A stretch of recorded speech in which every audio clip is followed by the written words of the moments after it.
پتہ ہے کبھی کبھار اللہ آپ کا دل کیوں توڑ دیتا ہے؟ کبھی کبھار اللہ آپ کا دل توڑ دیتا ہے سزا کے طور پر نہیں، بلکہ آپ کی رہنمائی کے لیے، کیونکہ بعض اوقات ہم بری چیزوں سے محبت کرنے لگتے ہیں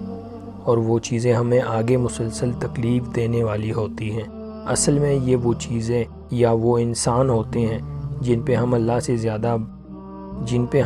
زیادہ بھروسہ کرنے لگتے ہیں اور ہمیں بھی خبر نہیں ہوتی، اور ہم جس بھی انسان یا چیز پر اللہ سے زیادہ بھروسہ کریں گے وہ ہمیں بے سکون کر دے گی،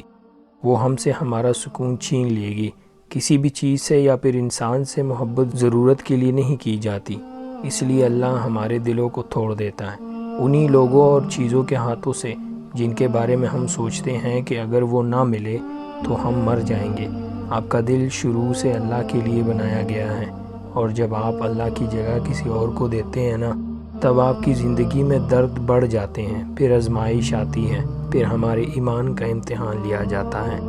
ہمیں یہ یاد دلانے کے لیے کہ اللہ کے علاوہ ہم کسی کے بھی بغیر زندہ رہ سکتے ہیں۔ ہم جن چیزوں اور جن انسانوں کو اپنا خدا بنا لیتے ہیں، اللہ ہمیں ہمارے انہی خداؤں سے چوٹ لگاتا ہے، جیسے قرآن کہتا ہے، سن لو اللہ کی یاد میں ہی دلوں کا چین ہے۔